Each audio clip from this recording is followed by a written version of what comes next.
Hi, D. Krause here.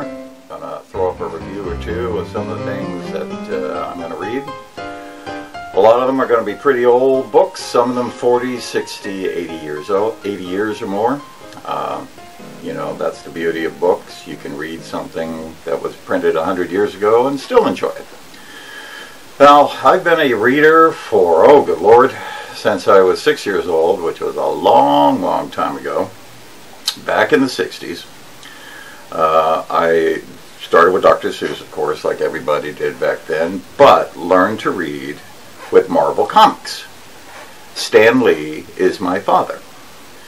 See, I would take my allowance, 25 cents, and run up to Carl's Drug Store in Lawton, Oklahoma. This is about 1964, 65. And with my best friend next door, who was a couple of grades older than me, and would go up there and would buy 2 marbles and a pack of baseball cards with the gum inside. 25 cents, 12 cents for the marbles, penny for the cards. Your money went further then. They would run back to his house and sit on the back porch, and we would read the comics. And he would help me with the harder words, and that's really how I learned how to read. And I had everything. I had the first Fantastic Four, I had the first Thor, I had the Avengers where Captain America shows up, the first appearance of Spider-Man, all that stuff. And I had the subsequent one. And this went on for years, me collecting these comics. And of course, when I was 14, my dad and mom divorced, and my dad took the whole stack of comic books, pitched them in the dumpster, along with my Roger Maris card, my Mickey Mantle card, all that stuff. So, my millions, gone.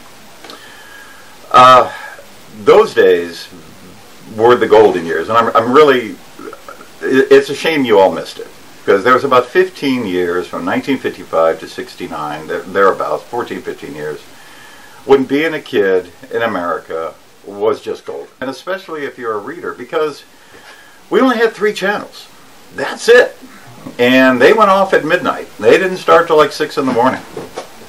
And a lot of the stuff that they showed, if it wasn't Twilight Zone, if it wasn't Star Trek, or Get Smart, it was just crap. Brady Bunch, all those other shows, didn't watch them.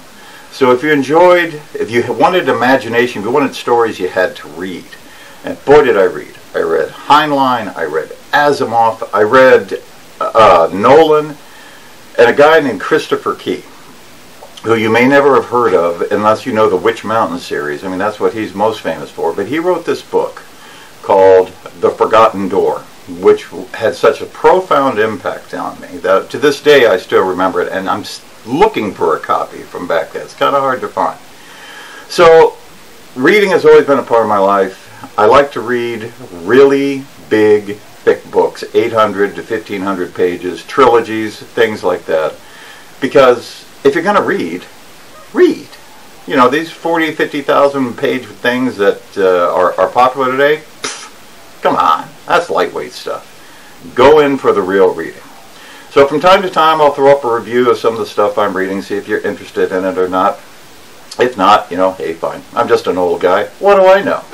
So, D. Krause signing off. I'll be back with some reviews later.